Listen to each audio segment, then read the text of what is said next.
4월 22일 금요일 삶의 기적을 일으키는 30분 예배를 시작하도록 하겠습니다. 하나님께서 오늘 우리에게 주신 말씀은 사도행전 25장 6절에서 12절까지 말씀입니다. 이 말씀 제가 봉독하도록 하겠습니다.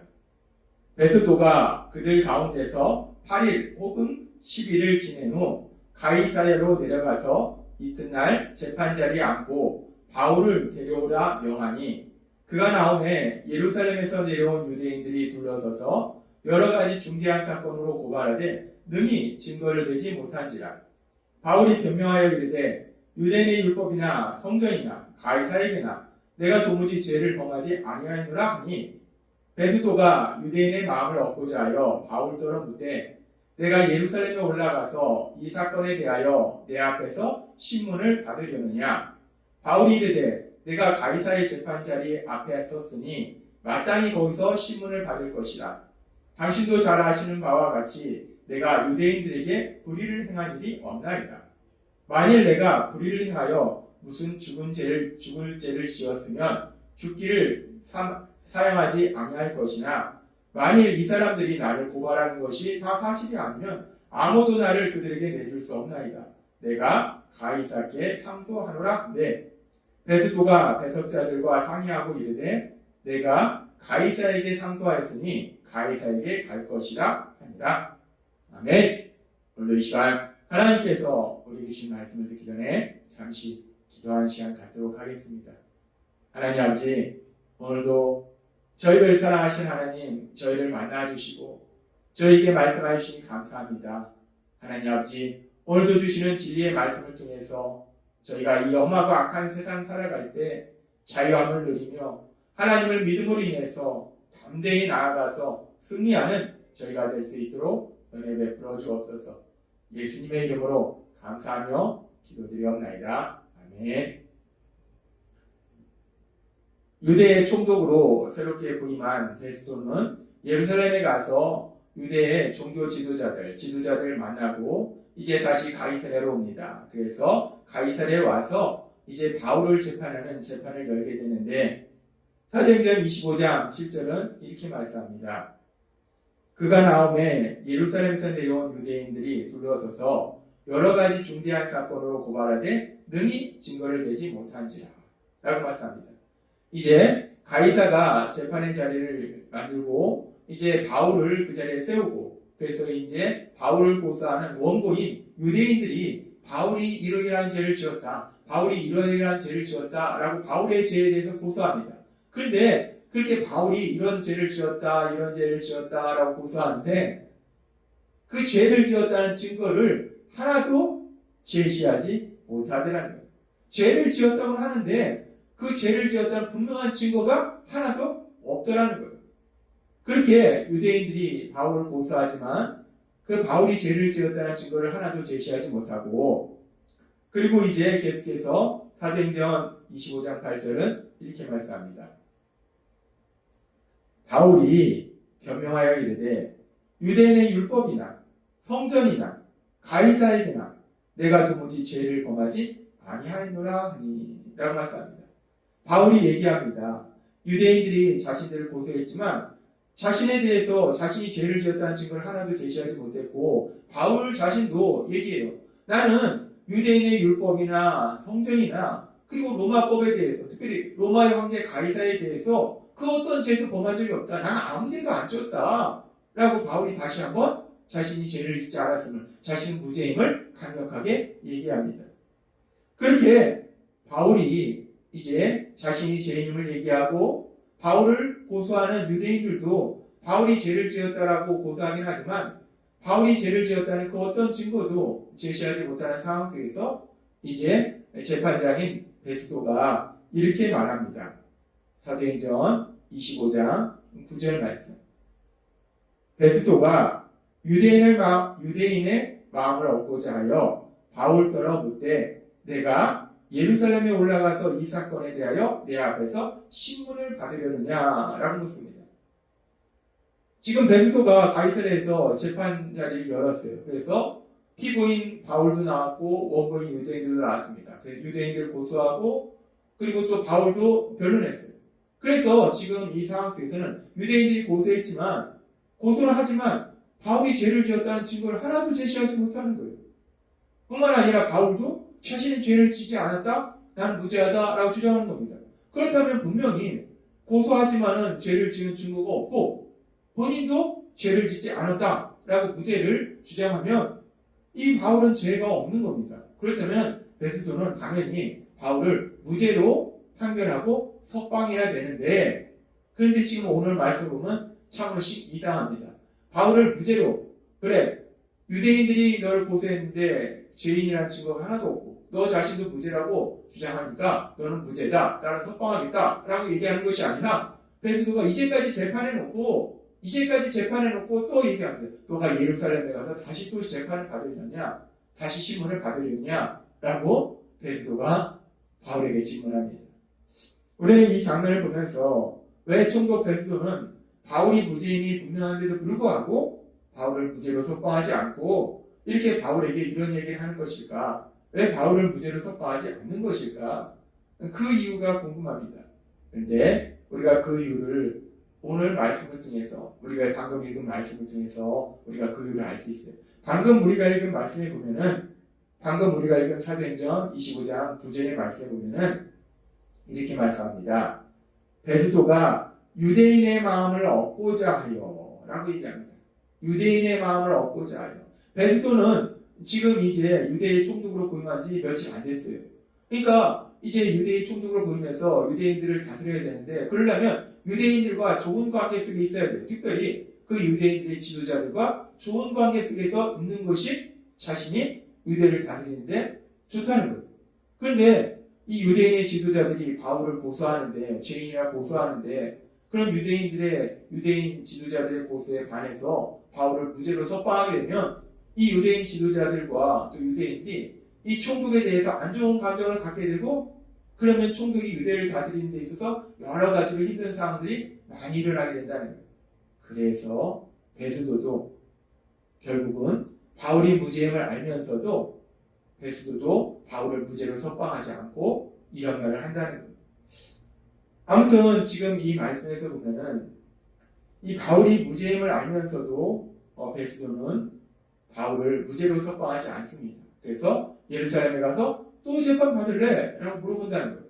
그런 베스도의 말에 대해서 바울 사도는 이렇게 대답합니다. 사도행전 25장 10절부터 말씀. 바울이 이르되 내가 가이사의 재판자리 앞에 왔었으니 마땅히 거기서 심문을 받을 것이라. 당신도 잘 아시는 바와 같이 내가 유대인들에게 불의를 행한 일이 없나이다. 당신도 안다는 거, 들어서 알지 않느냐? 지금 고소하는 내용에 증거가 하나도 없는 것을 당신도 들었지 않느냐? 당신도 알다시피 내가 유대인들에게 죄를 짓지 않았다 라고 바울이 얘기합니다. 그러면서 계속해서 11절에 이렇게 말씀합니다. 만일 내가 불의를 행하여 무슨 죄를 지었으면 죽기를 사용하지 아니할 것이나 내가 죄를 지었다면 나는 사형 판결에도 받겠다 라고 얘기해요.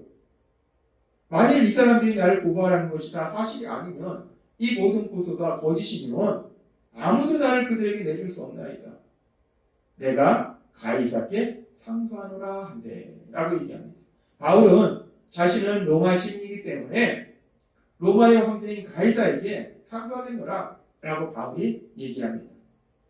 이 지금 바울이 이 로마 황제인 가이사에게 상소한다 라고 하는 이런 얘기는, 이 말은 우리가 단순하게 생각하면 바울이 조금 더 공정한 재판을 받기 위해서 로마 황제한테 가서 재판을 받기를 원하는 것 같은데, 물론 일면에서는 그런 면이 있겠지만 더 중요한 것은 바울의 마음속에는 그렇게 로마의 황제 가이사에게 상소함으로 인해서 그럼 로마로 가야 된다는 거예요. 재판을 받기 위해서 로마로 가야 된다는 거예요. 바울이 그렇게 해서 로마에 가서 로마에서 복음을 전하고자 하는 바울의 소망, 그 소망이 있기 때문에 바울이 나는 로마 황제인 가이사에게 재판을 받겠다, 상소하노라 라고 지금 얘기한다는 거예요. 그렇게 바울이 로마 황제인 가이사에게 상소하겠다 라고 얘기했을 때 계속해서 사도행전 25장 12절은 이렇게 말씀합니다. 베스도가 배석자들과 상의하고 이르되 내가 가이사에게 상소하였으니 가이사에게 갈 것이니라 하니라 라고 얘기합니다. 베스도는 얘기해요. 베스도는 바울을 무죄로 석방하지는 않습니다. 그러면서 너가 가이사에게 상소했으니 가이사가 있는 로마 황제가 있는 로마로 가서 너는 재판을 받을 것이다 라고 베스도가 말하더라는 거예요. 베스도는 바울 사도를 로마로 보내겠다라고 지금 말하고 있는 겁니다. 우리가 오늘 말씀에 보면은 사단의 지배를 받는 악한 자들, 그 사단의 세력들이 끈질기고 집요하게 바울 사도를 죽이려고 공격하는 것을 우리가 볼 수 있어요. 아무런 증거도 없는데 거짓말을 통해서 끈질기게 집요하게 바울 사도를 믿음의 사람을 공격한다는 거예요. 그런데 그렇게 악한 자들이 끈질기고 집요하게 공격할지라도 악한 사단의 세력이 그렇게 믿음의 사람을 공격할지라도 결국은 전능하신 하나님, 바울 사도를 사랑하신 하나님, 믿음의 사람을 사랑하신 하나님께서 지켜주시고 보호해 주신다는 거예요. 그렇게 바울 사도를 지켜주시고 보호해 주신 하나님이 여러분을 지켜주시고 보호해 주실 걸 믿습니다. 하나님은 그렇게 바울 사도를 지켜주시고 보호해 주시고 오늘 말씀을 통해서 또 우리가 알 수 있는 아주 놀랍고 신비한 진리는 하나님은 그렇게 단순히 지켜주시고 보호해 주실 뿐만 아니라 더 나아가서 참으로 신기하고 놀라운 것은 그 악한 자들, 악한 세력이 바울을 공격하는데 참으로 신기하고 놀라운 것은 그런 악한 세력의 공격이 오히려 믿음의 사람 바울의 소망을 이루도록 만들어주더라는 거예요. 바울은 전에도 고백했듯이 로마에 가서 복음을 전하기를 소망했어요. 그런데 그 바울이 점점 더 로마를 향해서 지금 가고 있더라는 거예요. 악한 자들의 공격이 바울을 로마를 향해서 점점 가까워지도록 만들고 있더라는 겁니다. 뿐만 아니라 사도행전 23장 11절에서 그날 밤에 주께서 바울 곁에 서서 이르시되 담대하라 내가 예루살렘에서 나의 일을 증언한 것 같이 로마에서도 증언하여야 하리라 하시니라. 예수님께서 바울 사도에게 나타나셔서 말씀하셨어요. 너가 여기에서 복음을 증거한 것처럼 로마에서도 복음을 증거해야 된다. 그것이 나의 뜻이다 라고 예수님이 말씀하셨어요. 그렇게 하나님신 예수님이 말씀하셨는데 지금 상황을 보니까 악한 세력이 바울을 죽이려고 공격했는데 그 바울을 죽이려고 공격한 그 공격이 오히려 하나님의 뜻이 이루어지도록 만들어지고 있다는 거예요. 하나님은 그 악한 자들의 공격조차도 오히려 하나님의 뜻을 이루시는 역사로 만들어주시더라는 거예요. 악한 자들은 바울을 죽이려고 계획을 세웠지만 그 악한 자들의 계획이 아니라 하나님의 선하신 뜻이 이루어지고 있더라는 겁니다. 참으로 놀랍습니다. 그래서 하나님께서는 잠언 19장 21절의 말씀을 통해서 우리에게 이렇게 말씀하십니다. 사람의 마음에는 많은 계획이 있어도 오직 여호와의 뜻이 완전히 서리라. 아멘. 사람의 마음에 아무리 많은 계획이 있어도 하나님의 선하신 뜻이 이루어진다는 거예요. 특별히 악한 자들의 그 많은 악한 계획이 있을지라도 그 악한 계획이 이루어지는 것이 아니라 하나님의 선하신 뜻, 그 선하신 뜻이 이루어진다라고 말씀하신다는 거예요. 우리가 오늘 말씀을 통해서 보았듯이 바울 사도를 죽이려는 악한 자들의 그 많은 계획이 있었는데 그 계획이 이루어지는 것이 아니라 그 계획이 오히려 하나님의 선하신 뜻을 이루도록 만들더라는 거예요. 하나님은 오늘 우리에게 말씀하십니다. 사도행전 25장에 바울 사도의 삶의 모습을 통해서 그리고 잠언 19장의 말씀을 통해서 우리에게 말씀하실 때 사람의 많은 계획이 이루어지는 것이 아니라 하나님의 선하신 뜻이 이루어진다라고 말씀하신다는 것. 때로는 우리가 세상을 살아갈 때 우리의 어리석은 계획이 있습니다. 근데 우리 어리석은 계획이 이루어지는 것이 아니라 하나님의 선하신 뜻이 이루어지게 될 걸 믿습니다. 또한 우리가 세상을 살아갈 때 악한 자들의 악한 계획이 있어요. 그러나 그런 악한 자들의 악한 계획이 이루어지는 것이 아니라 하나님의 선하신 뜻이 이루어지게 될 걸 믿습니다.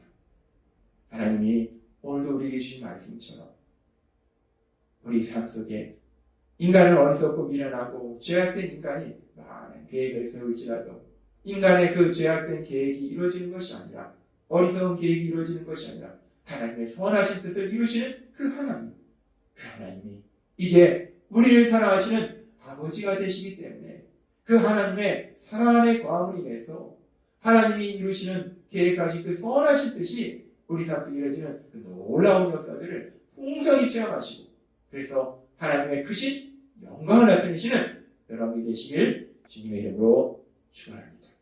기도하겠습니다. 하나님 아버지 감사합니다. 오늘도 주신 말씀처럼 사람의 어리석고 미련하고 악한 계획이 이루어지는 것이 아니라 하나님의 선하신 뜻이 이루어진다 말씀하여 주시니 감사합니다. 그 하나님이 저희 아버지가 되시기에 저희를 향하신 그 선하신 뜻이 이루어짐을 인해서 저희가 참된 기쁨과 행복을 누리고 그런 저희의 삶을 통해서 하나님의 크신 영광이 나타날 걸 믿습니다. 예수님의 이름으로 감사하며 기도드립니다. 아멘. 이 시간도 하나님께서 주신 말씀을 묵상하면서 조용히 기도하는 시간 갖도록